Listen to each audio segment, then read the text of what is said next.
sahabat Pijar TV, terima kasih sudah klik video YouTube ini. Kiranya kebenaran firman yang saudara dapatkan menerangi kehidupan saudara. Untuk mudah menyaksikan video-video lainnya dan mendapatkan update dengan cepat, klik subscribe. Jangan lupa, berkat Tuhan jangan disimpan sendiri. Klik tombol share di bawah dan bagikan video ini ke sebanyak-banyaknya orang yang saudara kenal. Salam terang bagi Indonesia.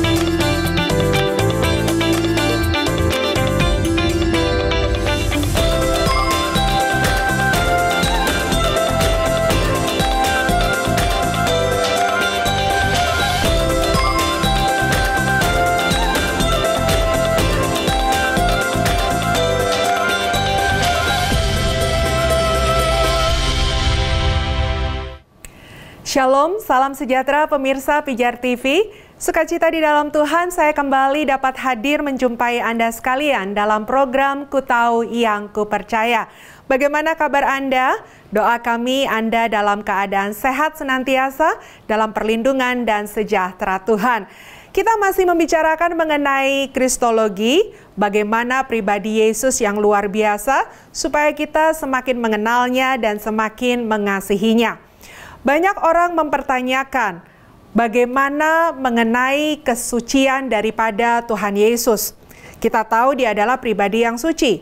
Tetapi dalam Alkitab mencatat bahwa suatu ketika Yesus marah. Nah, apakah marah ini adalah dosa atau ada penjelasan yang lainnya berkaitan dengan hal ini? Nah, untuk itu pemirsa jangan kemana-mana. Terus dengan setia, dengarkan apa yang akan dipaparkan oleh hambanya Pendeta Ezra Soru mengenai apa yang tadi disampaikan. Dan Anda perlu ketahui bahwa program acara ini direkam dari Nusa Tenggara Timur, Kota Kupang tepatnya, dengan protokol kesehatan yang ketat, di mana seluruh kru yang bertugas sudah menjalankan PCR dan juga swab antigen.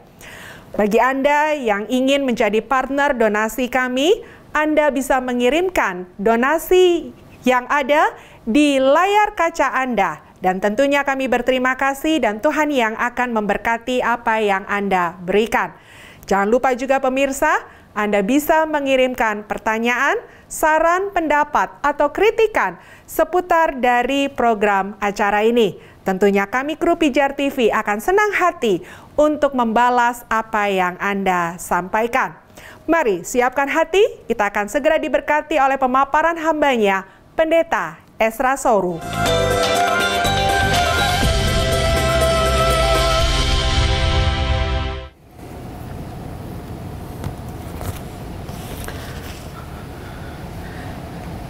Shalom saudara-saudara yang dikasihi dalam Tuhan Yesus Kristus. Puji Tuhan bahwa hari ini kita ada lagi dalam program Ku Tahu Yang Ku Percaya dari Pijar TV. Dan dalam seri-seri terakhir ini kita sedang membahas soal doktrin Kristus atau Kristologi. Dan ini adalah pelajaran seri tentang berbagai hal yang berkaitan dengan Yesus Kristus Tuhan kita. Dan ini ada sekitar 20-21 episode, dan karenanya saya menyarankan kepada saudara, marilah memanfaatkan dari episode ke episode, mengikuti terus pelajaran ini sehingga kita mendapatkan pengertian yang mendalam, pengertian yang makin luas dan bisa bertahan dari setiap serangan yang diberikan terhadap doktrin Kristus dari iman Kristen. Dan diinformasikan kepada saudara bahwa khusus untuk seri kali ini yang berkaitan dengan doktrin Kristus diproduksi dari Kota Kupang, NTT, dan karena masih dalam masa pandemi, maka kami informasikan kepada saudara-saudara bahwa semua kru yang ada di sini telah mengikuti protokol kesehatan, telah di swab atau PCR, dan ini demi keamanan kita bersama. Kami juga menyadari bahwa program seperti ini bisa terjadi atau bisa terlaksana bisa diproduksi karena dukungan dana dari saudara-saudara, dan karenanya kami mengucapkan terima kasih untuk itu. Dan setiap kali kami memproduksi program-program seperti ini ada banyak biaya yang dibutuhkan. Tapi ini sangat memberkati banyak orang, menjangkau banyak orang, melengkapi banyak orang dengan pengajaran dan juga berita Injil.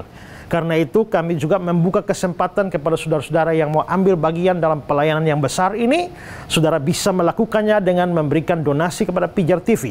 Di layar kaca Anda ada nomor rekening di sana, saudara boleh mengirimkan donasi saudara, sehingga nantinya akan dipakai untuk memproduksi konten-konten dari Pijar TV yang memberkati banyak orang. Dan sementara saya menjelaskan pelajaran Kristologi ini, baik yang akan segera saya jelaskan maupun yang sebelum-sebelumnya, atau saudara punya pertanyaan-pertanyaan yang lain seputar iman Kristen, jangan ragu-ragu untuk bertanya kepada kami. Ada nomor di layar kaca Anda, silakan SMS, WA, dan kami akan menjawab pertanyaan saudara-saudara. Termasuk juga saudara yang membutuhkan dukungan doa karena ada problem tertentu atau ada kesulitan yang butuh dikonsultasikan. Tim Pijar TV siap melayani saudara-saudara. Dan marilah kita bersama-sama bertumbuh dan juga belajar firman Tuhan.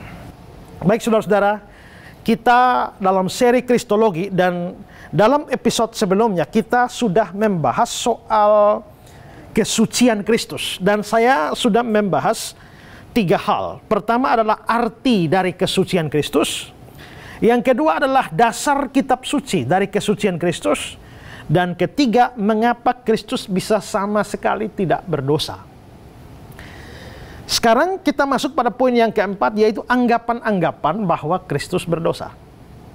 Walaupun kita sudah melihat tadi begitu kuat argumentasi-argumentasi Alkitabnya yang menunjukkan bahwa Yesus tidak berdosa sama sekali. Tidak ada satupun kesalahan dalam dirinya yang pernah dia perbuat. Tapi saudara, iblis itu tidak senang dengan kebenaran firman Tuhan. Di mana kebenaran ada, iblis itu selalu menyerangnya. Dan iblis memakai para kritikus untuk menolak kebenaran kitab suci. Karena itu sekalipun kitab suci dengan tegas menyatakan Yesus itu suci, tidak berdosa sama sekali, tapi ada saja orang-orang ya, atau pemikiran-pemikiran yang mencoba menggali dari Alkitab untuk menunjukkan bahwa ternyata Yesus pun itu juga berdosa. Atau mungkin bukan dengan maksud yang negatif, hanya menjadi pertanyaan saja bahwa kalau di bagian ini kitab suci mengatakan Yesus tidak berdosa, tapi melihat di dalam bagian-bagian yang lain kok kayaknya berdosa ya. Nah, itulah yang kita mau bahas pada bagian ini. Nah, salah satu hal yang seringkali dianggap itu menunjukkan Yesus berdosa adalah bahwa Yesus itu pernah marah.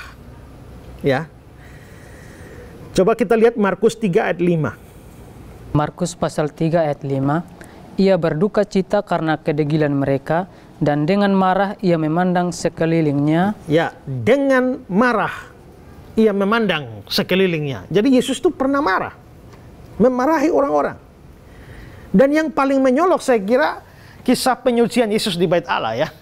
Di mana dia menyucikan Bait Allah, dia marah secara luar biasa. Nah, apa yang terjadi atau penggambarannya seperti apa? Coba lihat catatan Yohanes 2, 14, 15. Injil Yohanes pasal 2 ayat 14-15.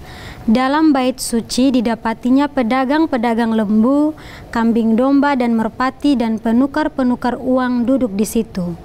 Ia membuat cambuk dari tali lalu mengusir mereka semua dari bait suci dengan semua kambing domba dan lembu mereka. Uang penukar-penukar dihamburkannya ke tanah dan meja-meja mereka dibalikannya. Wah, ini kayaknya marah sekali nih ya. Dia bikin cambuk, usir semua. Ada penafsir yang mengatakan bukan usir orang pakai cambuk, tapi usir kambing domba, lembu itu, ya. Tapi pokoknya meja-meja money changers dibalik semua, ya.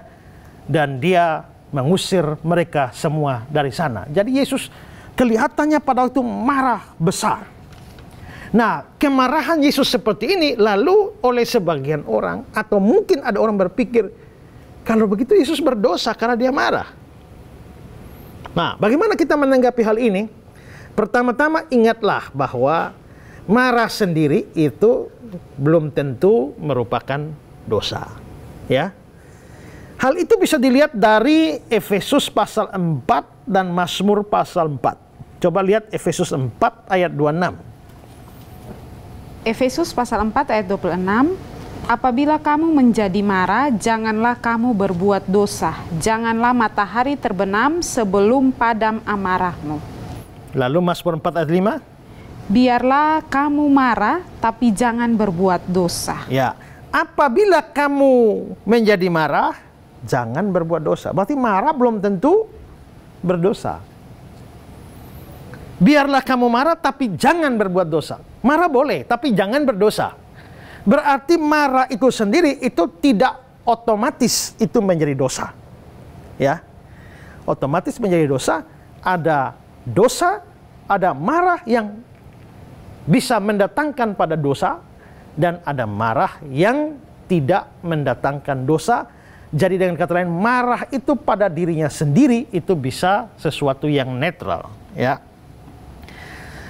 Selain itu, saudara, kemarahan terhadap dosa itu justru harus ada dalam diri orang percaya.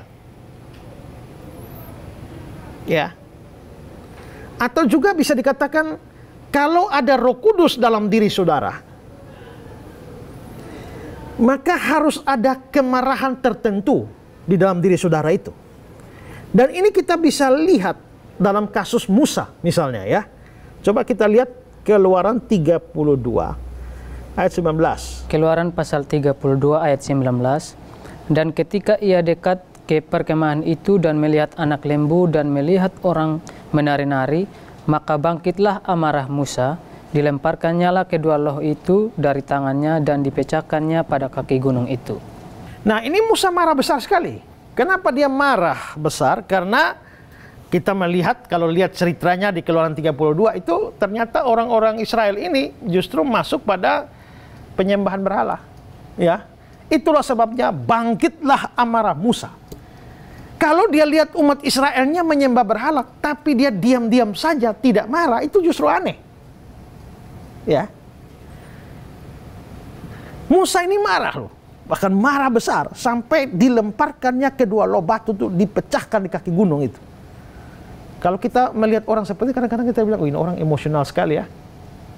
Ya, tapi coba mari kita lihat Bilangan 12 ayat 3. Bilangan pasal 12 ayat 3. Adapun Musa ialah seorang yang sangat lembut hatinya, lebih dari setiap manusia yang ada di atas muka bumi. Wah, lembut hatinya ya. Mestinya kalau lembut hatinya jangan marah dong. Ya, kalau biasa orang marah tuh keras hati. Ya. Bayangkan, dia sangat lembut hatinya lebih dari semua manusia di muka bumi.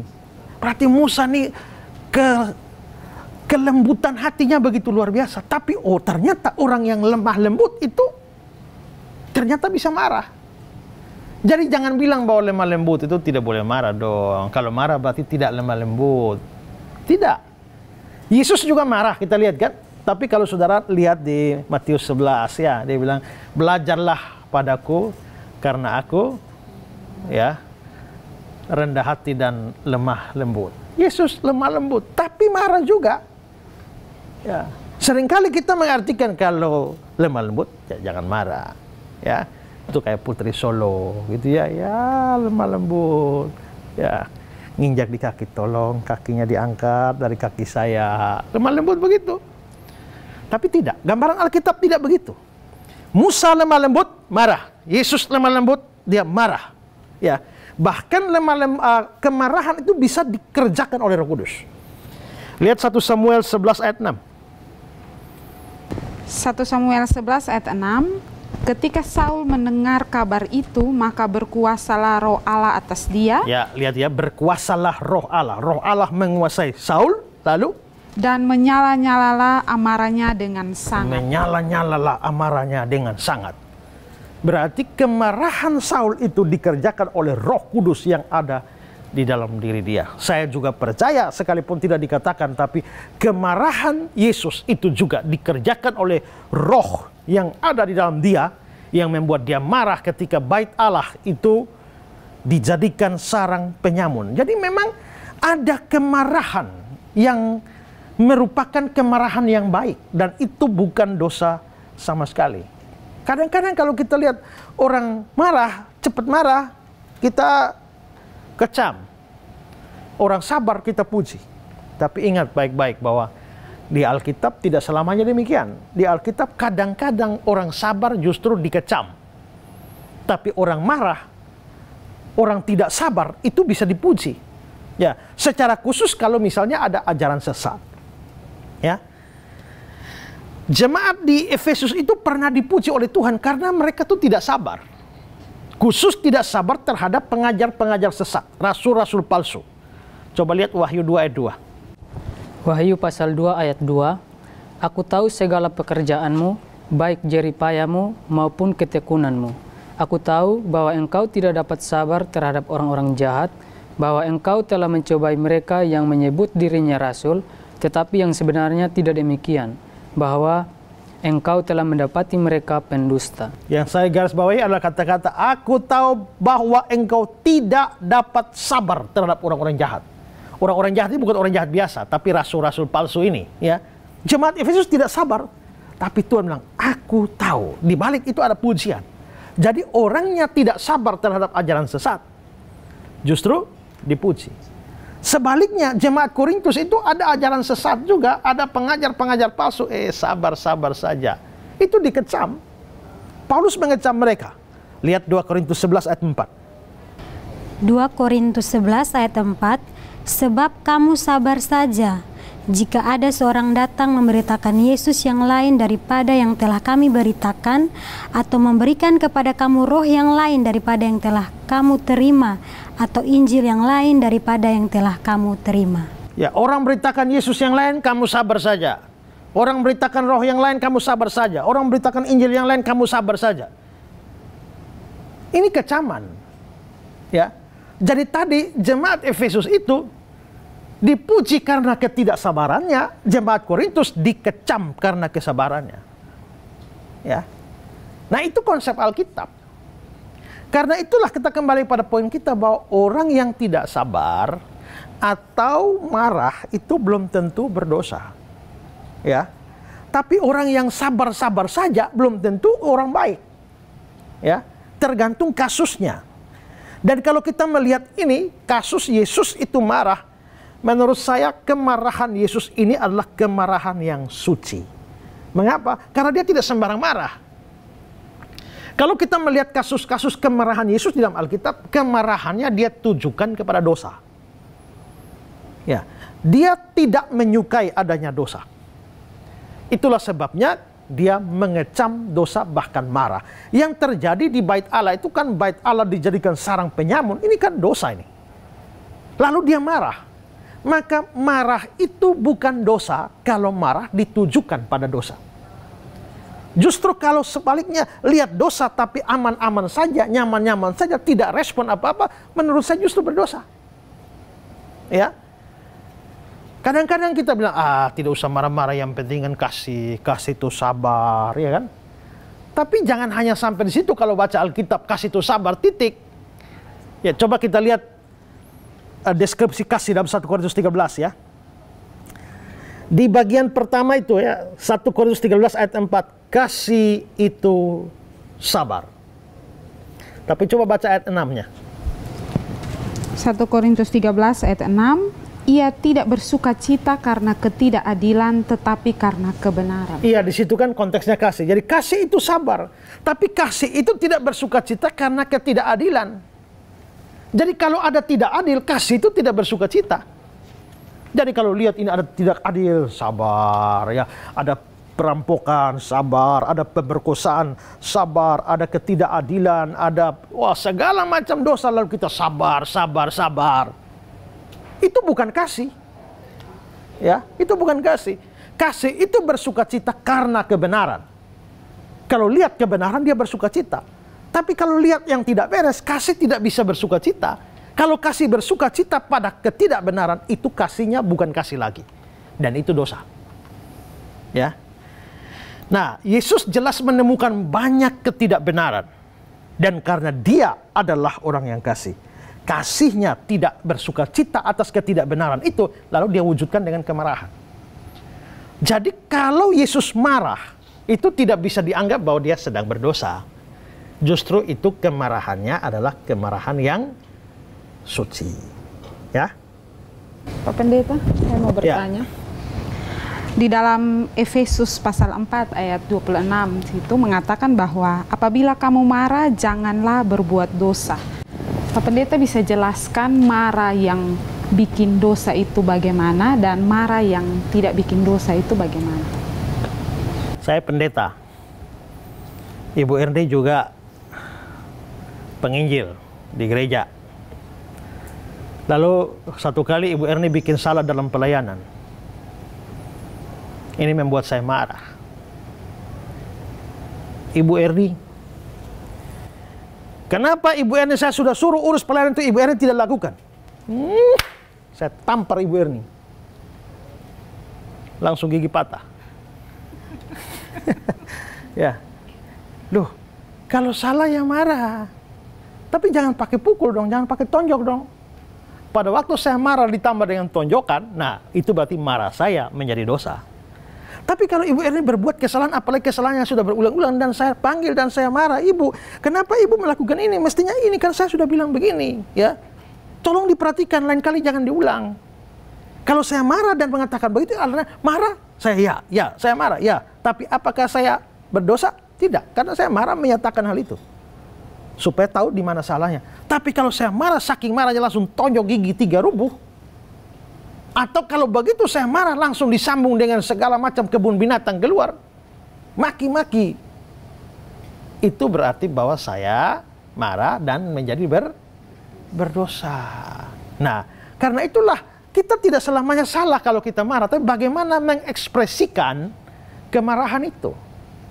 Lagi pula kalau dalam Efesus 4 ayat 26 itu dikatakan, apabila kamu marah, janganlah kamu berbuat dosa. Tapi masih ada sambung. Janganlah matahari terbenam sebelum padam amarahmu. Berarti kalau kamu marah, jangan berbuat dosa. Jangan matahari terbenam sebelum padam amarahmu. Kalau begitu, kamu kalau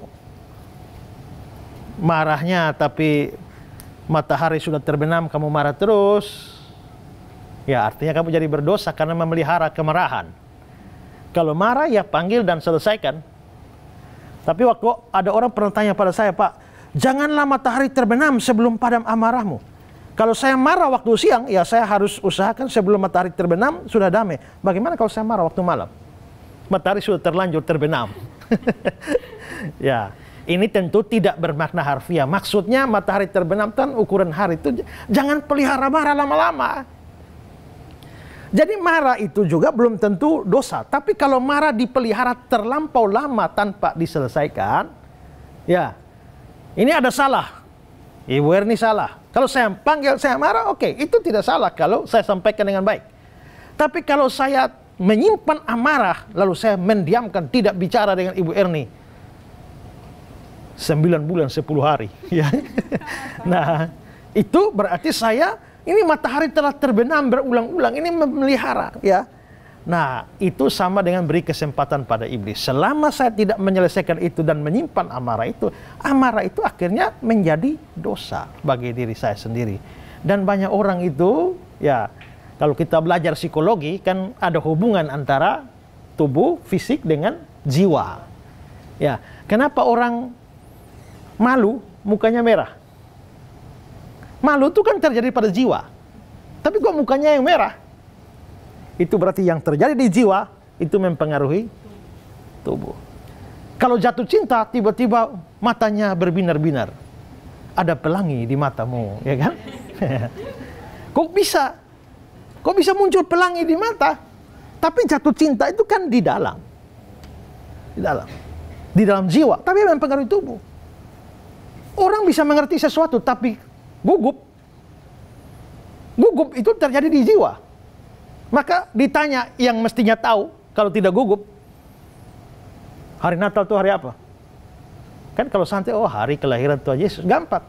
Hari Natal itu hari apa? Saking gugup, Natal tidak tahu lagi kan? Padahal mestinya tahu. Itu kok kenapa mulut? Itu pengaruh fisik. Tapi gugup itu ada dalam jiwa. Nah, rasa marah yang disimpan berlama-lama itu di jiwa itu mempengaruhi fisik. Maka ada orang yang sakit mah, itu gara-gara simpan kebencian pada orang. Itu tidak berarti bahwa semua yang mah itu karena benci orang, ya. Tapi bisa terjadi orang sakit mah itu karena kebencian pada orang. Ya, karena itulah jangan simpan amarah lama-lama. Ada orang yang menyimpan kebencian yang lama itu sama dengan saya sendiri minum racun, tapi mengharapkan orang lain mati. Saya jengkel sekali sama Ella. Kurang ngajar dia. Mana racun tikus? Saya minum. Kan gila aja ya. Nah, saya marah pada dia, tapi saya minum racun tikus sendiri. Yang mati saya, bukan dia. Jadi itu sama dengan menghancurkan diri sendiri. Semua yang terjadi pada jiwa itu mempengaruhi tubuh. Makanya orang iri hati itu bisa sakit. Benci orang bisa sakit. Ya, sedih, susah yang disimpan terlalu lama. Makanya Alkitab bilang hati yang gembira itu adalah obat. Ya, kalau semangatnya patah di dalam jiwa mengeringkan tulang, tulang itu fisik. Maka hati yang gembira adalah obat. Kalau kamu bergembira, maka penyakitmu bisa sembuh. Catatan, itu hanya untuk penyakit psikologis. Ya, kalau penyakit medis lain, ya, penyakit fisik lain. Misalnya kau bawa motor patah tulang, tulangmu patah. Baca di Alkitab di Amsal hati yang gembira adalah obat. Coba kau gembira, coba gembira. Tulangmu sambung kembali. Kan tidak kan ya. Ini menyangkut penyakit psikologis. Ya, penyakit psikologis. Jadi itu maksudnya. Jadi marah sendiri belum tentu dosa. Tapi kalau marah sampai benci, menyimpan kebencian dalam tempo lama, itu bukan hanya berdosa, tapi merugikan diri sendiri. Ya. Karena itu pemirsa di rumah yang masih simpan amarah dengan orang, ya, masih benci orang, sampai hari ini masih ada musuh, belum berdamai. Nah, jangan bunuh dirimu sendiri dengan kebencian. Kau boleh benci orang susah setengah mati kamu ya, tapi orang yang kau benci itu boleh senang, santai. Yang paling menderita itu bukan yang dibenci, tapi yang membenci. Orang kalau benci misalnya, ya, saya benci ini, saya yang sengsara. Karena apapun yang dia buat tidak suka sama saya. Dia pakai baju merah senang-senang saya, tapi hitam tapi pakai merah, ya kan? Saya yang susah, saya yang repot ya. Padahal dia santai-santai saja. Karena itu jangan korbankan diri dengan benci orang, ya. Jangan korbankan diri dengan memarahi orang. Boleh marah, tapi atas dasar kebenaran. Tapi jangan berbuat dosa. Karena itu kembali pada poin kita, kalaupun Yesus marah, kita lihat kasus-kasus Yesus marah itu dia marah pada dosa. Karena dia marah pada dosa, maka itu bukan dosa. Ya, karena itu anggapan bahwa Yesus marah itu Yesus berdosa itu tidak benar. Yang kedua, ada juga anggapan atau pandangan bahwa Yesus itu berdosa karena Yesus itu tidak menghargai mamanya, Maria, atau boleh dikatakan dia kurang ajar kepada mamanya. Nah, memang bagian ini tidak kelihatan dalam Alkitab bahasa Indonesia, tapi kalau dilihat dalam Alkitab asli Yunani akan kelihatan. Nah, mari kita coba lihat Yohanes 2 ayat 3 dan 4. Yohanes pasal 2 ayat 3 dan 4. Ketika mereka kekurangan anggur, Ibu Yesus berkata kepadanya, mereka kehabisan anggur. Ayat 4, kata Yesus kepadanya, mau apakah engkau daripadaku, Ibu, saatku belum tiba. Nah, di dalam ayat-ayat itu kata ibu muncul dua kali ya. Satu pertama di ayat 3, Ibu Yesus berkata kepadanya. Lalu muncul lagi di ayat 4. Mau apakah engkau daripadaku, Ibu? Di sini kata ibu muncul dua kali. Sama-sama ibu. Tapi dalam bahasa Yunani itu berbeda katanya. Ibu yang pertama, Ibu Yesus, itu kata Yunaninya adalah meter. Dari meter ini menjadi mother. Bahasa Inggris. Ya. Tapi kata yang kedua, kata ibu yang kedua, mau apakah engkau daripadaku, Ibu, itu bukan pakai meter, tapi pakai bahasa Yunani gunai. Dan gunai itu, ya, itu sebenarnya terjemahan harfiahnya bukan ibu. Terjemahan harfiahnya itu adalah perempuan. Jadi mestinya Yesus bilang, mau apakah engkau daripadaku, perempuan? Contoh lain, Yohanes 19 ayat 26. Yohanes pasal 19 ayat 26. Ketika Yesus melihat ibunya dan Ya, murid... sabar. Coba ulang. Ketika Yesus melihat ibunya, Ketika Yesus melihat ibunya, itu kata Yunaninya meter. Terus? dan murid yang dikasihinya di sampingnya, berkatalah ia kepada ibunya, Ibunya, ya. Ibu, Meter. Ibu, inilah anakmu. ibu, inilah anakmu. Ibu itu gunai. Nah, gunai itu adalah terjemahan harfiahnya perempuan. Makanya Yohanes 2 ayat 4 tadi, kalau saudara lihat di Alkitab terjemahan lama, dia bilang, maka kata Yesus kepadanya, hai perempuan, apakah kena mengena di antara aku dan engkau? Jadi Yesus memanggil Maria, ibunya itu perempuan. Ini dianggap kurang ajar itu. Coba, ya. Kalau kamu mau keluar rumah, lihat mama, perempuan, jalan dulu ya. Ini kurang ajar ini ya. Kalau Ella duduk-duduk lagi main HP begini, mama panggil dari belakang, Ella, kenapa perempuan? Ini kurang ajar ini ya. Nah, kok Yesus bisa menyebut mamanya itu perempuan? Hai perempuan, apakah kena mengena antara aku dan engkau? Yesus tidak menghargai mamanya. Nah, ini tuduhannya begitu. Tapi apakah benar Yesus itu kurang ajar? Kalau Yesusnya hidup di Kupang atau di Indonesia, model begitu memang kita anggap kurang ajar, ya kan? Tapi kita lihat belum tentu itu kurang ajar dalam budaya Yahudi. Kalau saudara sering nonton film barat, ya, bagaimana anak memanggil bapaknya? Ya. Kalau bapaknya nama John, ini anaknya. Hai, apa kabar John? Ya. Kalau di sini, coba bapakmu nama Markus, malam pulang, tengah malam, lalu kau tanya, dari mana kau mau? Ya, Markus, dari mana saja engkau? Itu kamu mungkin kepalamu dihajar itu ya. Karena bagi kita itu tabu kalau memanggil orang tua kita langsung namanya. Ya, tapi di film-film barat kita lihat anak-anak panggil orang tuanya nama langsung, tapi nggak ada masalah. Karena budaya mereka memang tidak menganggap itu tabu. Budaya kita anggap itu tabu. Nah, karena itulah di sini kita mesti ingat tidak semua budaya sama. Ada yang di sini tabu, di sana tidak tabu. Di sana tabu, di sini menjadi tidak tabu. Di Afrika ada satu kampung, ya, yang mempunyai budaya. Kalau ada tamu datang berkunjung di rumah, maka penghormatan paling tinggi yang bisa diberikan kepada tamu itu adalah biarkanlah istrimu tidur dengan tamu itu malam itu. Ya. Jadi kalau saya berkunjung ke rumah Umbu menghargai saya, biarkanlah istri Umbu tidur dengan saya ini malam. Itu penghormatan. Kalau saya berkunjung ke rumah Umbu dan Umbu tidak membiarkan istri tidur dengan saya, ini orang tidak tahu adat. Kalau hargai dan etikanya, biarkan istri tidur dengan saya. Itu baru bermartabat. Tapi kalau di sini ada orang yang berkunjung lalu dikasih tidur dengan istri, itu satu dunia bisa kutuk kau, itu biadab kayak binatang saja. Karena bagi kita itu tabu. Tapi di sana tidak. Ya kalau begitu tinggal lihat-lihat saja mana yang istrinya cantik, saya bertamu di rumahnya, ya.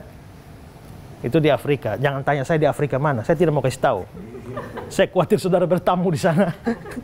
Ya. Nah, itu kan budaya.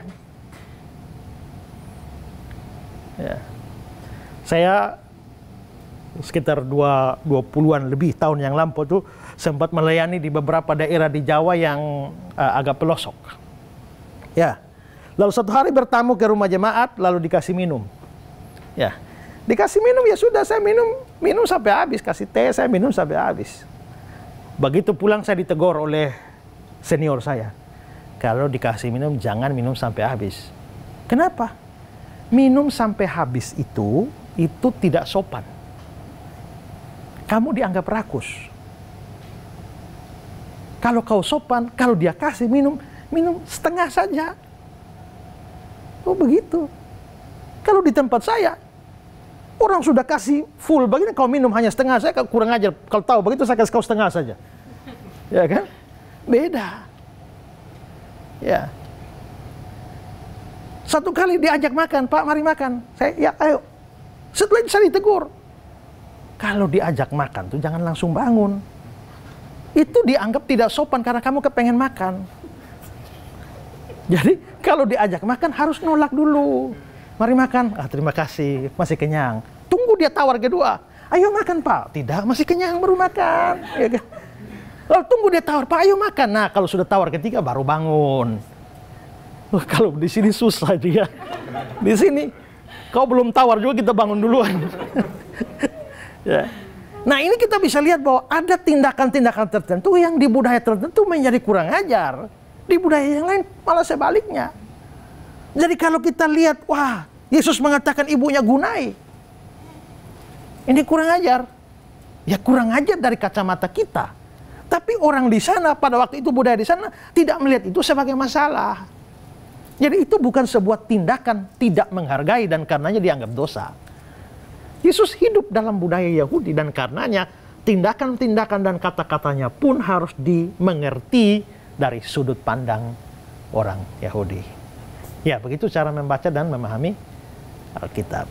Ya. Dan masih juga ada hal-hal lain yang dianggap tuduhan bahwa Yesus berdosa, terutama dalam urusan dengan hukum Sabat. Kalau saudara baca Injil-Injil, saudara akan menemukan Yesus banyak kontra dengan para ahli Taurat, terutama dalam urusan hari Sabat. Karena Yesus dianggap melanggar hukum Sabat. Hukum Sabat itu tidak boleh bikin apa-apa, tapi Yesus suruh murid-murid Yesus sembuhkan orang. Nah, ya, lalu dia dan murid-muridnya memetik gandum pada hari Sabat. Nah, dan itu semua membuat Yesus bentrok dengan ahli-ahli Taurat. Nah, karena Yesus melawan hukum Sabat, dianggap Yesusnya berdosa. Tapi kalau kita pelajari lebih dalam sebenarnya tidak. Yesus tidak sedang melawan hukum Sabat. Yesus tidak sedang melawan hukum Taurat. Yang Yesus lawan itu adalah penambahan-penambahan terhadap hukum Taurat dari orang Yahudi. Atau khusus hukum Sabat itu ada penambahan-penambahan atau ajaran yang dilebih-lebihkan dari hukum Taurat oleh para ahli Taurat. Itulah yang dilawan oleh Yesus. Karena itu Yesus tidak bisa dianggap berdosa. Dosa itu kan melawan hukum Tuhan. Nah kalau ternyata yang Yesus lawan bukan hukum Tuhan, tapi hukumnya ahli-ahli Taurat, lalu di mana dosanya? Ya, jadi itu tuduhan-tuduhan dan saya kira ya dengan ini kita bisa mengerti bahwa sebenarnya itu tuduhan yang tak beralasan. Yesus sama sekali tidak berdosa. Ya, Pak, saya ingin bertanya. Ya. Tadi Pesra mengatakan bahwa ada hukum Taurat hasil modifikasi dari ahli-ahli Taurat. Yang ingin saya tanyakan, Pak, itu hukumnya seperti apa dan modifikasinya yang bagaimana, Pak? Kita bicara hanya hukum Sabat saja ya.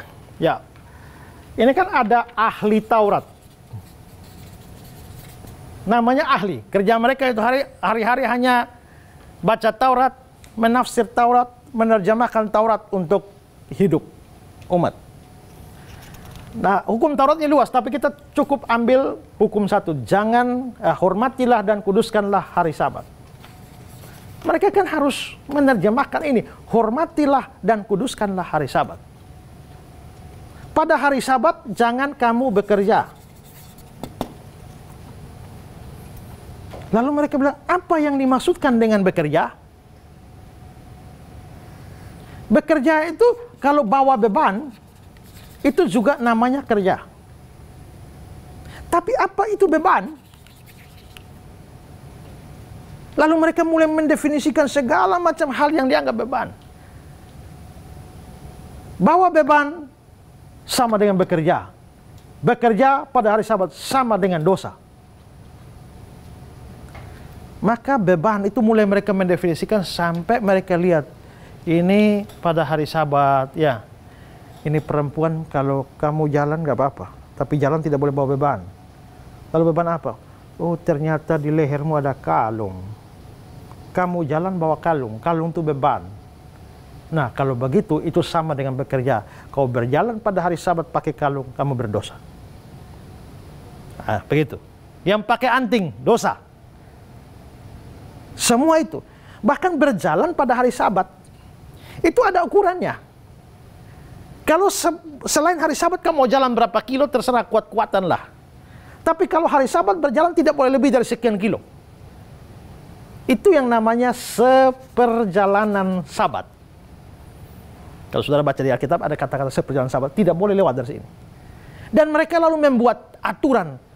Di dalam hari Sabat kamu boleh menulis. Tapi jangan menulis satu kata sampai bisa dibaca. Karena menulis itu juga kerja, dan kerja itu dosa. Kalau kamu menulis tapi hurufnya di tempat berbeda, misalnya tulis B, lalu ditulis di sana A, B, I. Waktu orang menghadap dia cuma lihat B, di situ I, B. Dia nggak bisa baca, tidak dosa. Tapi kalau kau tulis langsung, orang bisa baca, babi, kau berdosa. Ya, jadi kalau hurufnya terpisah-pisah, tidak terbaca bersama, nggak apa-apa. Tapi kalau sampai bisa dibaca bersama, itu dosa. Hukum-hukum begitu aneh-aneh. Kalau ada perempuan yang melahirkan pada hari Sabat, kalau dia melahirkan pada hari lain boleh ditolong. Tapi kalau dia tahu-tahu melahirkannya pada hari Sabat, tidak boleh ditolong. Kenapa? Kalau kau menolong, dia sama dengan kau bekerja. Karena itu kalau perempuan melahirkan pada hari Sabat, biarkanlah dia urus sendiri. Tidak boleh dibantu. Kalau lampu-lampu yang kan lampu belum ada listrik kan, pakai lampu minyak ya. Kalau lampu minyak itu, kalau tempatnya bocor, di hari lain kamu boleh tambal atau perbaiki. Tapi kalau dia bocor di hari Sabat, tidak boleh. Tunggu hari Sabat lewat, habis itu baru perbaiki. Itu hukum yang mereka bikin. Ya. Jalan pada hari Sabat tidak boleh pakai topi yang lebar. Kalau pakai topi boleh, tapi kalau topi yang pinggirannya lebar, kayak topi koboi begitu ya, maka itu sama dengan membawa beban cukup berat. Dan itu sama dengan bekerja, dan itu adalah dosa. Ya. Kalau ada orang yang sakit gigi pada hari Sabat, dia tidak boleh mengobatinya. Ya, pada hari Sabat tidak boleh. Kadang-kadang pada waktu itu cuka itu bisa untuk meringankan sakit gigi. Orang tidak boleh hari Sabat sakit gigi lalu ambil cuka secara sengaja taruh, tidak boleh. Tapi kalau dia makan makanan yang mengandung cuka, tahu-tahu berkurang sakitnya, itu tidak apa-apa, tidak sengaja. Tapi tidak boleh sengaja mengobati. Jadi kalau kau sakit gigi pada hari Sabat, tunggu sampai hari Sabat lewat. Ya. Tidak boleh memetik buah pada hari Sabat. Tidak boleh pakai sepatu yang paku-pakunya, dulu sepatu pakai paku, paku-pakunya cukup besar, tidak boleh pada hari Sabat. Pada hari Sabat tidak boleh jalan keluar bawa jarum jahit. Ya, itu bawa beban. Kamu boleh makan telur ayam, boleh, di hari lain. Tapi khusus untuk telur ayam yang keluar dari ayam pada hari Sabat, tidak boleh kau makan. Ya, dan masih banyak peraturan lain. Kira-kira kalau kalian hidup pada zaman seperti itu, stres apa tidak? Stres, kenapa? Karena agama kok terlalu banyak bikin repot itu ya. Agama bikin susah. Maka orang beragama justru menjadi beban berat bagi mereka. Nah inilah yang Yesus lawan. Yesus tabrak semua aturan mereka. Jadi Yesus tidak melawan hukum Taurat. Yesus tidak melawan hukum Allah. Melawan hukum Allah modifikasi para ahli Taurat. Nah, maka beragama pada waktu itu bikin susah. Orang banyak susah karena beragama. Ya, itulah sebabnya. Itu konteks itulah. Maka Yesus bilang, marilah kepadaku semua yang letih lesu dan berbeban berat. Aku akan berikan kelegaan padamu. Seringkali ayat itu dikutip lalu, marilah kepadaku setiap orang yang berbeban berat. Yang letih lesu berbeban berat. Karena itu kalau saudara punya penderitaan, saudara punya masalah, lalu diterapkan situ. Sebenarnya tidak terlalu pas. Karena konteks ya Marilah semua yang letih lesu dan berbeban berat itu adalah letih lesu dan berbeban berat karena tekanan agama. Tekanan agama. Ya. Seorang ibu yang pernah bertemu dengan saya di Bali, ngobrol, dia bilang, "Pak, enak ya jadi Kristen ya. Saya ini susah sekali dalam agama saya. Tiap saat mesti upacara, dan upacara itu harus, duitnya mesti banyak keluar, persiapan upacara dan sebagainya. Susah saya." Begitu dia ngomong, ini kesempatan buat saya. Ya, lalu kalau memang susah, ya kenapa ibu tidak percaya Yesus saja? Marilah kepadaku semua yang letih lesu, lelah, aku akan berikan kelegaan. Kelegaan itu istirahat, rest. Aku akan berikan istirahat padamu. Ya, belajarlah padaku karena aku lemah lembut dan rendah hati. Ya, karena bebanku pun ringan. Nah, gitu. Jadi itu maksudnya ya. Jadi Yesus tidak berdosa dengan melawan ahli-ahli Taurat dalam urusan hukum Sabat. Ya. Pemirsa di rumah, kalau penjelasan saya ini menyisakan pertanyaan dalam pikiran saudara, jangan ragu-ragu, ada nomor di layar kaca Anda, silakan kirim pertanyaan saudara ke sana dan kami akan menjawabnya. Juga yang punya beban doa atau pergumulan tertentu yang mau disampaikan untuk didoakan, tim Pijar TV pun bersedia menolong, melayani saudara-saudara. Jangan ragu-ragu, silakan hubungi nomor-nomor layar kaca saudara. Nah, kita sudah melihat bahwa Yesus itu suci, tidak berdosa. Kita sudah melihat juga anggapan-anggapan bahwa dia berdosa tapi sudah dibantah. Sekarang kita akan melihat pentingnya kesucian atau ketidakberdosaan Kristus. Kristus tidak berdosa sama sekali, dia suci. Tapi apa pentingnya kesucian dia? Pertama-tama, ini penting dalam hubungan dengan penebusan kita sebagai orang berdosa. Ya.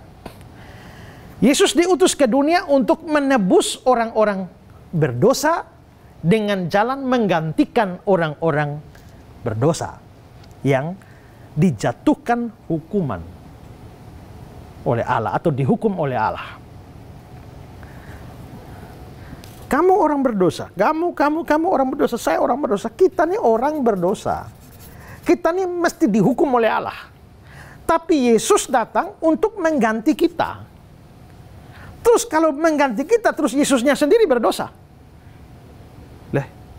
Saya berdosa, dia mau ganti saya, tapi dia juga berdosa. Ya sama saja dengan saya. Iya kan? Sama dengan saya, lu ngapain mau ganti? Saya berhutang. Kamu datang mau bayar hutang saya. Mau jadi pahlawan bayar hutang saya. Setelah saya selidiki, ternyata kau juga hutang banyak, tidak bisa bayar. Hutangmu sendiri tidak bisa bayar, bagaimana kau mau bayar hutang saya? Ya.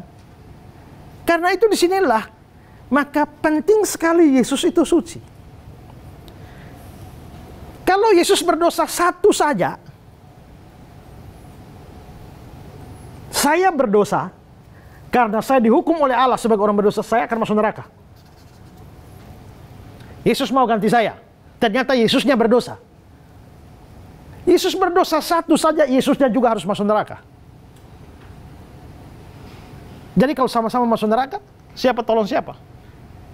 Siapa selamatkan siapa?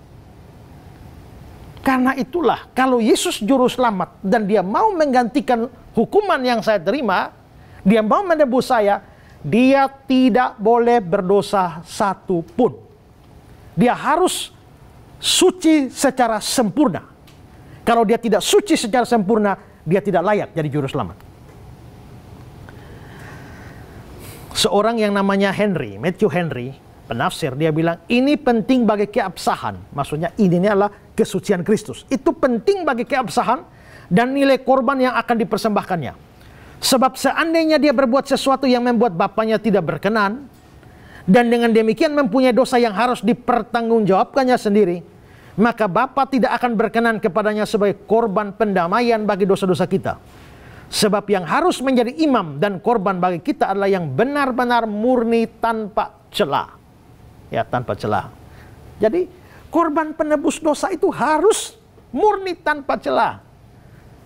Tapi puji Tuhan bahwa Kristus itu suci sempurna, dan karenanya dia betul-betul dapat menyelamatkan kita atau dapat menjadi juru selamat kita. Ya, saya berikan kata-kata Matthew Henry lagi ya. Pertama, keadaan kita sebagai orang-orang berdosa membutuhkan seorang imam besar untuk menebus dan mengantarai kita. Kedua, tidak ada imam yang pantas atau memadai untuk mendamaikan kita dengan Allah selain yang benar secara sempurna. Dia sendiri harus benar, sebab kalau tidak, dia tidak bisa menebus kita atau menjadi pembela kita di hadapan Bapa. Ketiga, Tuhan Yesus adalah imam besar yang tepat yang kita butuhkan, sebab dirinya kudus, mutlak, sempurna. Lalu satu komentar lagi dari George Seller. Dia bilang, penebusan kita bertumpu pada kehidupan Kristus yang tak berdosa dan kematian penggantian. Maksudnya kematian penggantian adalah kematian dia yang sifatnya menggantikan kita. Jadi kematian Yesus penting, tapi kehidupannya penting. Ya, kematian yang menggantikan kita, tapi kehidupannya itu harus suci, sempurna. Kalau dia ternyata berdosa, dia mati menggantikan kita juga nggak bisa. Ya, karenanya dia harus suci, sempurna. Itu berhubungan erat dengan penebusan kita. Jadi sekali lagi saya bilang tadi, kita harus bersyukur. Ya, saudara mungkin bersyukur untuk banyak hal ya. Bersyukur karena dapat rumah baru, bersyukur dapat mobil baru, bersyukur karena sembuh dari sakit, ya, bersyukur karena naik pangkat, bersyukur karena dapat duit. Itu semua memang layak disyukuri, tapi itu syukur yang tidak terlalu ya fundamen ya. Tapi menurut saya syukur yang paling penting adalah syukur bahwa kita diselamatkan. Syukur karena kita ditebus, dan dalam hubungan dengan kesucian Kristus, satu saja Yesus berdosa, dia tidak bisa menebus kita semua, dan semua manusia akan masuk neraka bersama-sama dengan Yesus kalau sampai Yesus berdosa. Tapi syukurnya dia tidak berdosa. Ya. Pernahkah saudara menyukuri hal itu? Pernahkah saudara memikirkan semua ini, bahwa seandainya Yesus satu kali berbuat dosa, saudara tidak akan tertebus dan akan masuk neraka? Yesus bilang, aku senantiasa berbuat yang berkenan kepada Bapa. Berarti memang satu dosa pun tidak. Yesus muncul pelayanan umur 30 tahun. Selama dari bayi sampai umur 29 tahun ini dia tinggal di Nazaret dengan orang tuanya. Dan yang menarik, Yesus bukan hanya tidak berdosa pada umur 30 tahun sampai 33 tahun waktu dia mati, tapi berarti mulai dari dia bayi sampai umur 30 tahun, tiap hari tidak ada satu dosa pun. Seandainya satu kali saja Yesus ganggu temannya masa kecil, mencurangi temannya waktu kecil di Nazaret, dia dosa. Dia tidak bisa menebus. Kau dan semua kita masuk neraka semua. Seandainya Yesus ganggu temannya, kita semua masuk neraka. Ya. Seandainya saja Yesus satu kali mencuri ikan goreng yang Maria simpan di lemari, kita semua masuk neraka. Ya. Seandainya satu kali saja Yesus melawan Yusuf bapaknya, tukang kayu, kan suruh ambil kayu, dia lari. Ya. Dia tidak taat, kita semua masuk neraka. Seandainya satu kali saja Yesus merebut makanan adik-adiknya, saudara-saudaranya, kita semua masuk neraka. Seandainya satu kali saja Yesus curi mangga di tetangga, ya, curi apa di tetangga, semua masuk neraka. Seandainya Yesus satu kali saja bohong pada mamanya, kita masuk neraka. Seandainya Yesus tergoda oleh iblis untuk mengubah batu-batu jadi roti, kita masuk neraka. Seandainya dia mau unjuk kekuatan seperti permintaan iblis, naik di bubungan bait Allah dan terjun bebas dari sana, kita semua masuk neraka. Seandainya dia ikut usul iblis untuk sujud menyembah iblis, seluruh kerajaan dunia diberikan pada dia, kita semua masuk neraka. Ya. Tapi jarang kita berpikir ke sana, kan?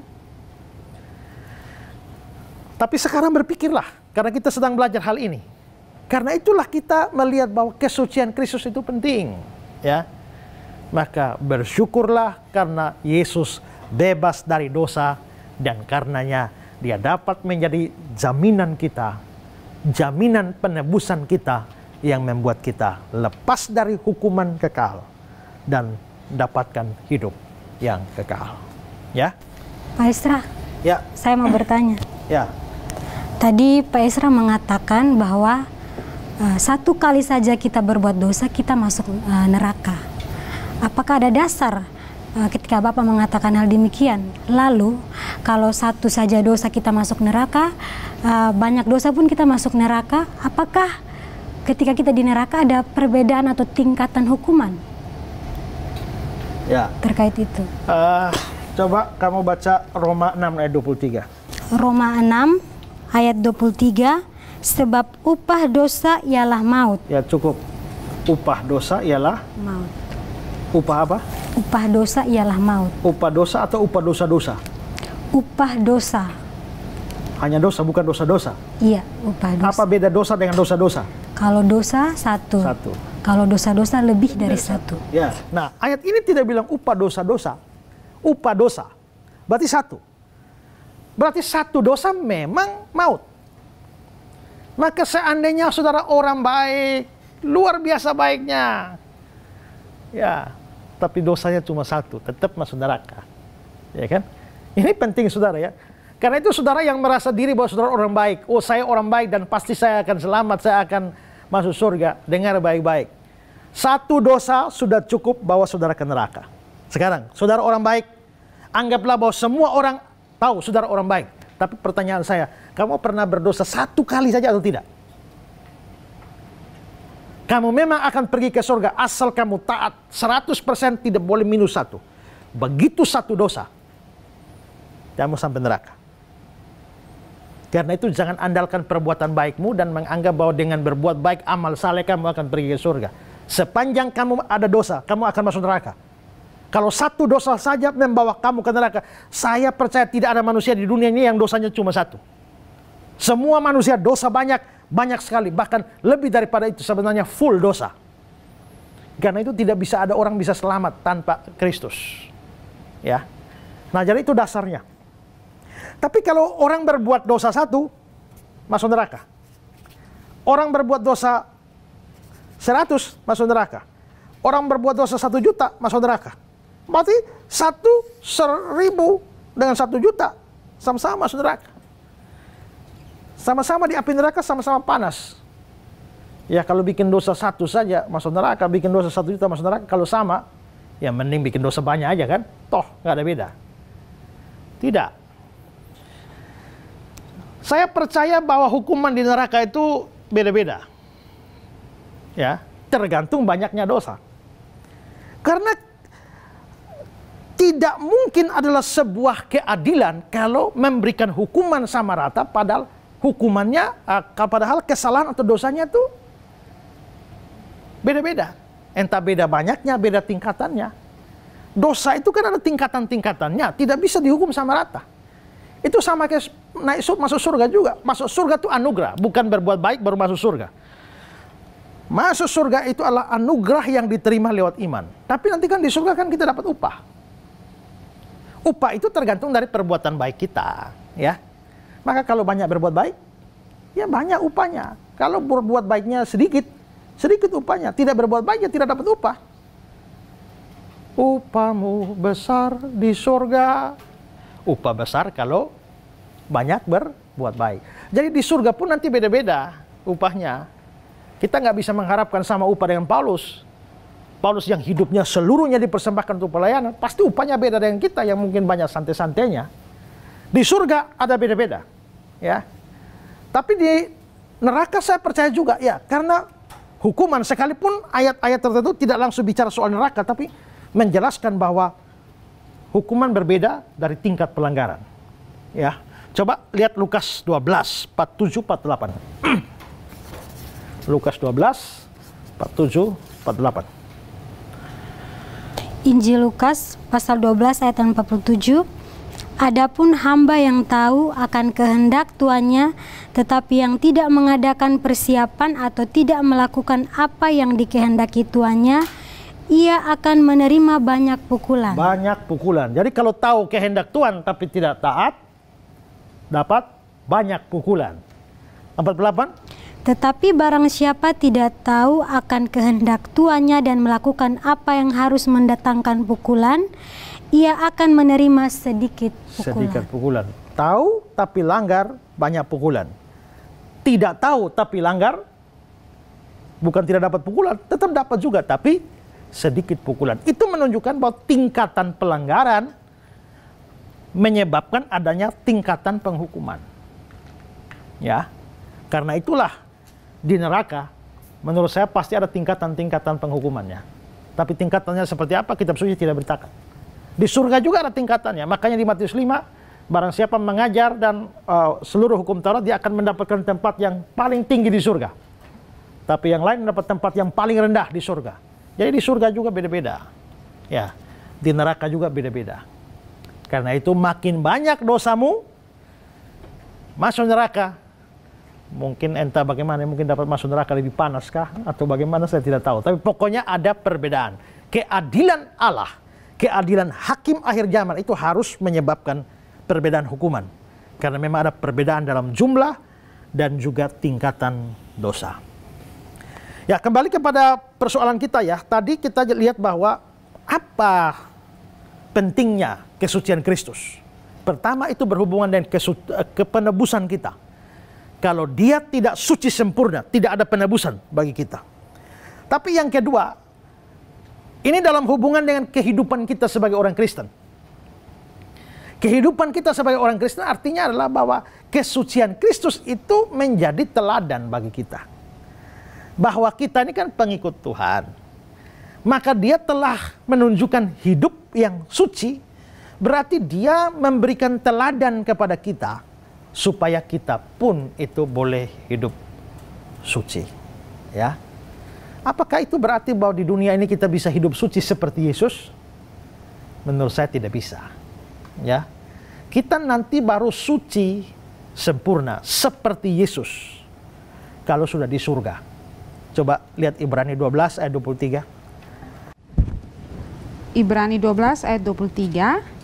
Kepada jemaat anak-anak sulung yang namanya terdaftar di surga, dan kepada Allah yang menghakimi semua orang, dan kepada roh-roh orang-orang benar yang telah menjadi sempurna. Ya, kepada jemaat anak-anak sulung yang namanya terdaftar di surga. Berarti bicara surga, di atas surga nih ya. Lalu dibilang kepada roh orang-orang benar yang telah menjadi sempurna.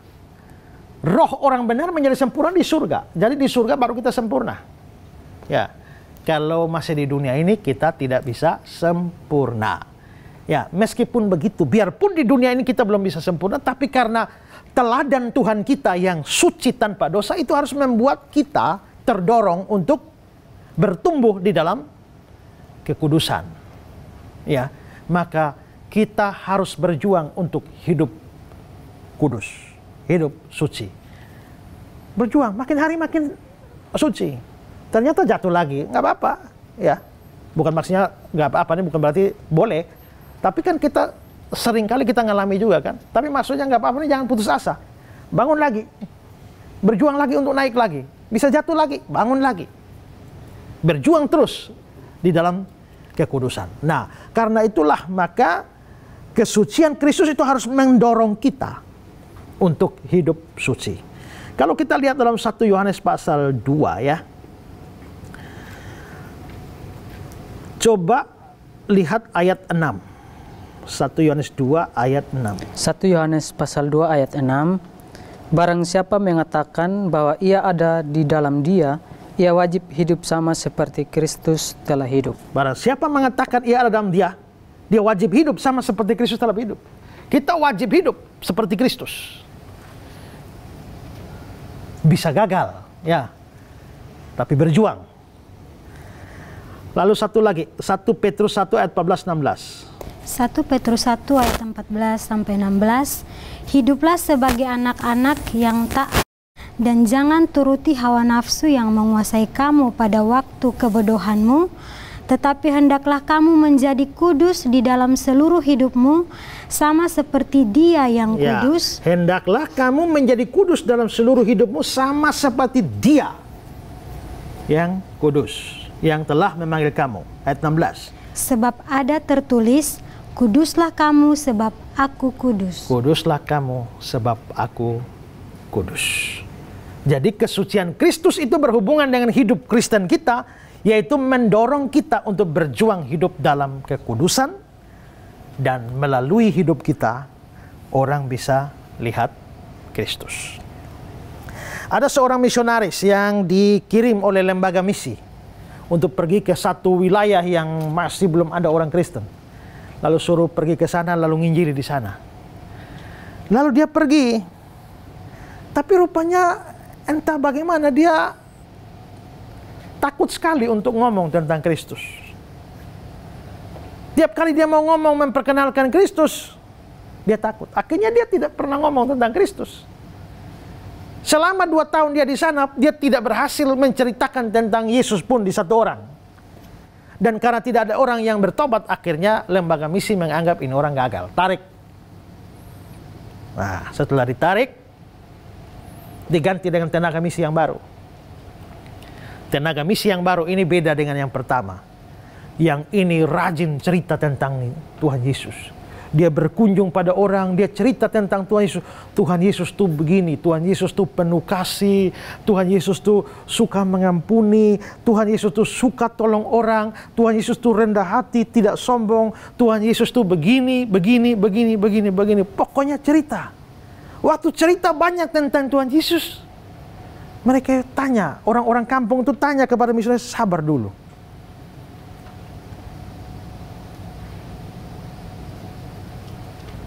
Kalau melihat dari yang Bapak ceritakan Tuhan Yesus itu begini, begini, begini, kayaknya kami sudah pernah ketemu. Lalu ini misionaris bingung, ketemu di mana? Dia pernah tinggal dengan kita 2 tahun. Ya, kalau melihat ciri-ciri sikap-sikapnya seperti itu, kayaknya dia pernah tinggal di sini 2 tahun, tapi sekarang entah dia sudah di mana. Setelah itu baru misionaris baru tuh sadar, oh, rupanya yang mereka maksudkan itu adalah misionaris yang pertama. Jadi misionaris yang pertama tidak pernah ngomong tentang Yesus. Tidak bisa, dia takut. Tapi rupanya dia hidup di antara mereka sedemikian rupa. Dia rendah hati, tidak sombong, suka mengampuni, suka menolong, suka mengasihi. Persis seperti Yesus hidup. Itulah sebabnya ketika misionaris baru cerita tentang Kristus, mereka kayaknya pernah tinggal 2 tahun. Itu dia punya rumah di sana. Ya, kalau begitu, misionaris pertama itu memang gagal sebagai seorang misionaris karena tidak bisa cerita Yesus. Tapi dari sudut pandang hidup Kristennya, dia begitu hidup sedemikian rupa sampai orang mengira Kristus itu dia. Ku mau sepertimu Yesus, disempurnakan selalu. Itu bukan berarti Kristusnya disempurnakan selalu. Maksudnya saya ini mau disempurnakan selalu supaya saya seperti Kristus. Ku mau sepertimu Yesus, disempurnakan selalu. Kita ini mau seperti Kristus ya, tapi kadang-kadang hidup seperti setan ya. Ya, banyak orang Kristen hidup seperti setan. Nah, tapi kalau kita melihat kesucian Kristus, maka kita harus didorong untuk hidup seperti Kristus hidup. Jadi fakta bahwa Yesus itu suci, sempurna, tanpa dosa satupun, itu pertama-tama harus bikin kita bersyukur. Bersyukurlah, karena tanpa itu maka tidak ada penebusan bagi kita. Dan yang kedua, harus membuat kita didorong untuk berjuang dalam hidup kudus. Dengan begitu juga ini mendorong kita untuk melepaskan dan berjuang membuang dosa-dosa kita supaya kita bertumbuh di dalam kekudusan. Ya, Pak, saya mau bertanya. ya.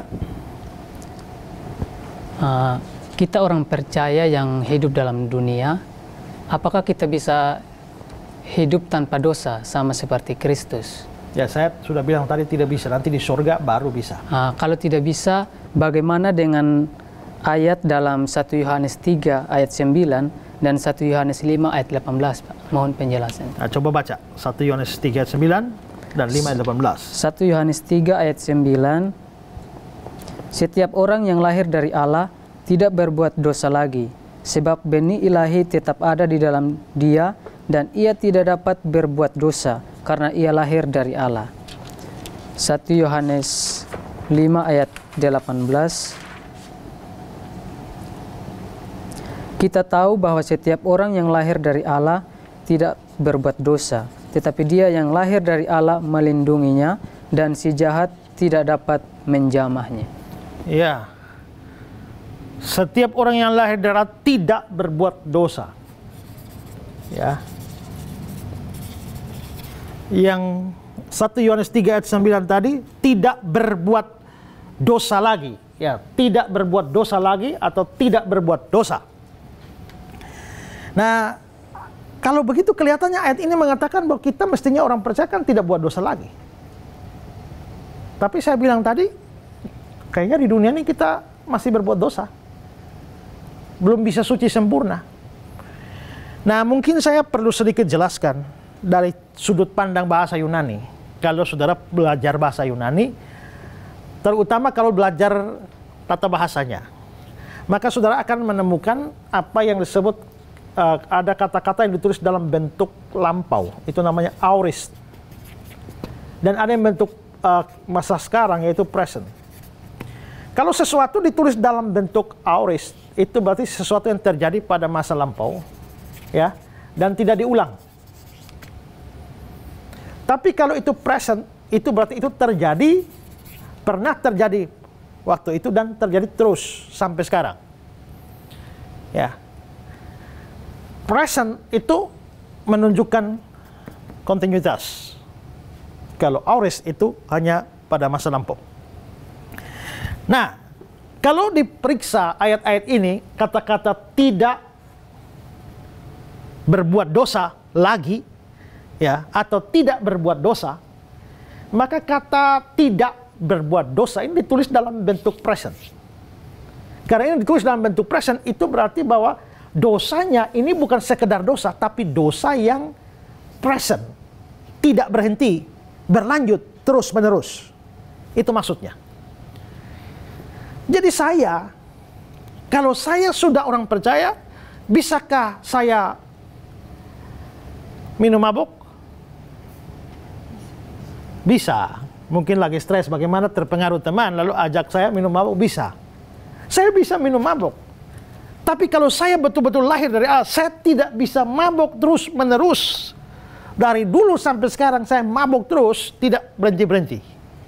Kalau kamu lahir dari Allah, tidak bisa. Ya, kamu bisa jatuh, tapi kamu akan bangun lagi. Kamu bisa jatuh dalam dosa, tapi kamu bangun lagi bertumbuh dalam kekudusan. Tapi kalau kamu jatuh dan terus hidup sampai kau mati, kayaknya kamu belum lahir dari Allah. Ya, jadi itu maksudnya ayat itu. Jadi bukan berarti kita tidak berdosa sama sekali selama kita di dunia. Tapi ini dosa yang dibicarakan adalah dosa yang berkenaan dengan dosa-dosa yang present ini, yang berlaku secara terus-menerus. Anak Tuhan, biarpun dia bisa jatuh, tapi dia bangun lagi dan berjuang lagi. Ya, Pak Pendeta. Ya. Saya mau bertanya lagi. Ya. Kita kan memang harus hidup berjuang supaya suci seperti Yesus. Tapi seringkali kita masih melakukan dosa dalam dunia ini. Nah, apakah dosa-dosa yang kita lakukan itu mempengaruhi keselamatan kita? Oke. Sudah percaya Yesus? Ya, percaya ya. Percayakah bahwa Yesus telah menebus dosa-dosamu? Percaya tidak? Dosa itu seperti hutang di hadapan Allah. Makanya doa Bapa kami itu ya, ampunilah kami akan kesalahan kami. Kata kesalahan itu dari bahasa Yunaninya opelema, itu hutang. Ya, ampunilah kami akan hutang kami. Jadi kalau hari ini berdosa 1 berarti utang 1. Berdosanya 10, utang 10 pada Tuhan. Ya. Nah, waktu Yesus mati di kayu salib, dia menebus kita. Maksudnya menebus kita itu adalah membayar hutang dosa ini. Ya, membayar hutang dosa kita. Nah, selama kamu hidup dari lahir sampai sekarang, sudah bikin dosa berapa banyak? Ya? Berapa banyak kira-kira? Tidak tahu ya, tapi banyak sekali ya. Nah, banyak sekali. Berarti kamu hutang banyak sekali sama Allah. Pada waktu Yesus mati di salib buat kamu, dia bilang apa? Sudah genap. Sudah lunas. Sudah selesai. Hutangmu dia hapus. Sekarang kamu tidak ada utang lagi. Masuk surga? Masuk surga. Kenapa? Utang ya sudah dibayar lunas. Seandainya kamu utang banyak dan di atas kayu salib Yesus bilang hampir lunas, kau tetap masuk neraka. Ya. Atau dia bilang sebagian besar telah selesai, kau masuk neraka. Ya. Lagi sedikit selesai, kau tetap habis juga. Tapi dia tidak bilang begitu, sudah selesai. Sudah selesai artinya dia memang sudah bayar hutangmu semuanya. Tapi apa yang dimaksudkan dengan semua? Lahir tahun berapa? 1997. Tahun? 97. 1997. Terima Yesus secara pribadi dalam hati tahun berapa? 2010 kira-kira. 2010. Rencana mati tahun berapa? Tidak tahu. Ambil contoh kamu mati tahun 2050. Dari kamu tahun 97 sampai kamu percaya Yesus ini dosamu banyak sekali nih. Hutangmu banyak sekali nih. Ya. Dan Yesus bilang sudah selesai. Semua utangmu ini lunas. Tapi kamu belum mati 2010. Ternyata masih sampai 2021. Kalau sampai mati tahun 2050, dari 2010 sampai 2050 ini kamu masih banyak dosa juga. Biarpun sudah terima Yesus di sini, tapi tetap banyak dosa juga. Berarti hutangmu banyak juga. Nah, pertanyaannya, waktu Yesus mati buat kamu 2000 tahun yang lalu, dia bilang, sudah selesai, sudah lunas. Itu hanya ini atau ini juga? Kedua-duanya. Kedua-duanya kan? Sampai berapa banyak? Semuanya. Termasuk dosamu besok. Termasuk dosamu 10 tahun ke depan. Termasuk dosamu yang terakhir sebelum kau mati. Berarti semuanya sudah. Kalau semuanya sudah, lalu dosa mana yang bisa bikin kau masuk neraka lagi?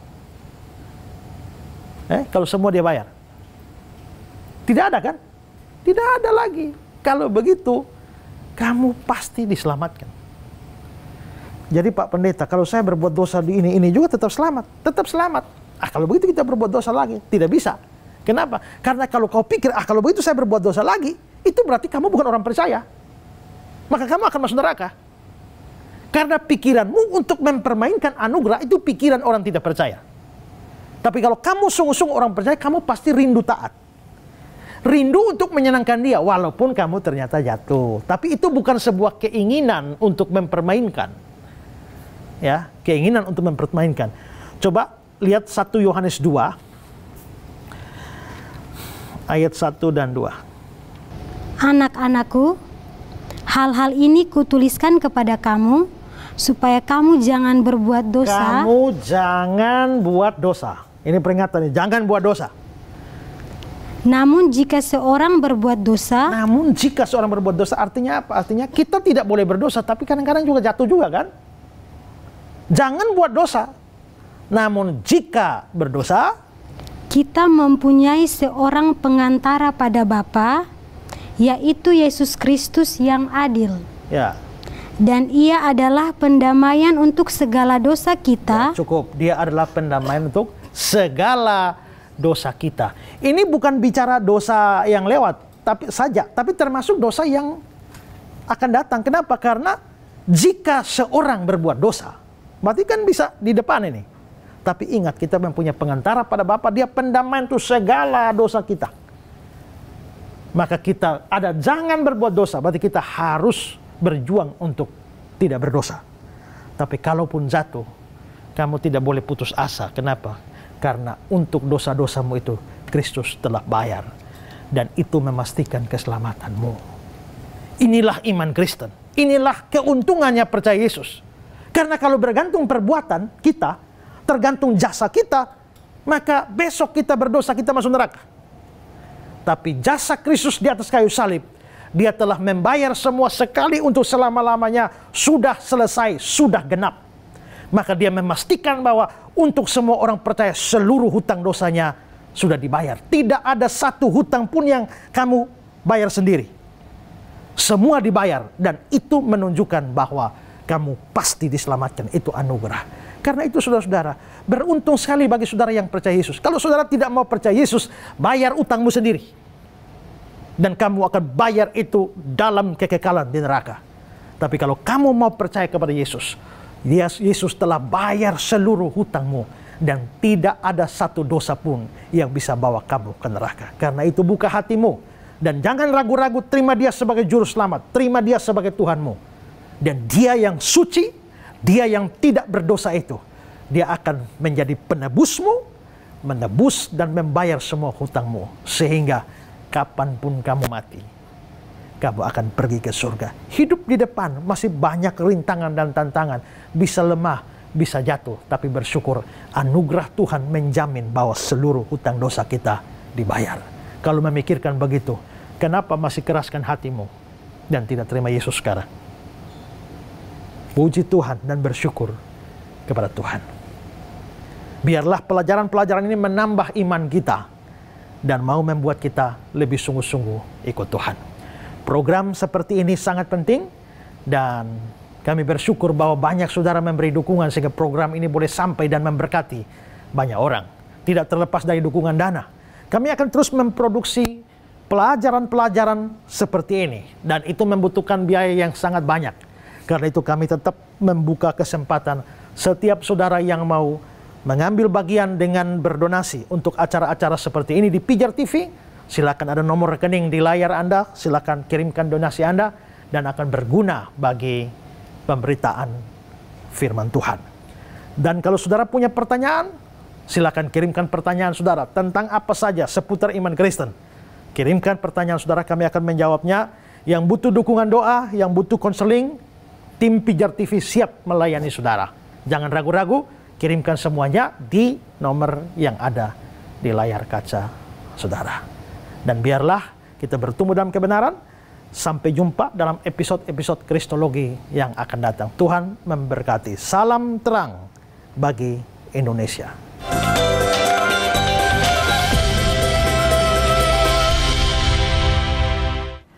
Tentunya sudah tidak ada keraguan lagi apakah marah Yesus itu adalah sebuah dosa atau tidak. Kita sudah dibuktikan dengan banyak pengertian dan firman Tuhan bahwa Yesus adalah pribadi yang suci adanya. Tentu Anda sangat antusias karena banyak berkat Tuhan yang Anda dapatkan lewat program acara ini. Untuk itu kami mengundang Anda senantiasa pemirsa untuk menjadi partner donasi kami agar program ini akan terus bisa diproduksi dengan baik. Sampaikan donasi Anda melalui nomor rekening yang tertera di layar kaca.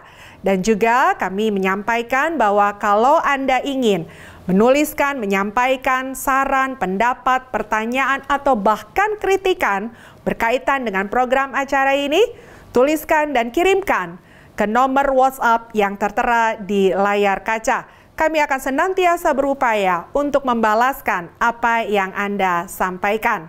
Pemirsa Pijar TV, kami sudah harus undur diri dalam episode hari ini, tetapi terus nantikan kami di episode-episode yang lainnya, karena tetap setiap episode yang ditayangkan akan membawa berkat bagi kita sekalian. Kami mengucapkan terima kasih atas perhatiannya, sampai jumpa lagi, dan Tuhan Yesus memberkati. Salam terang bagi Indonesia.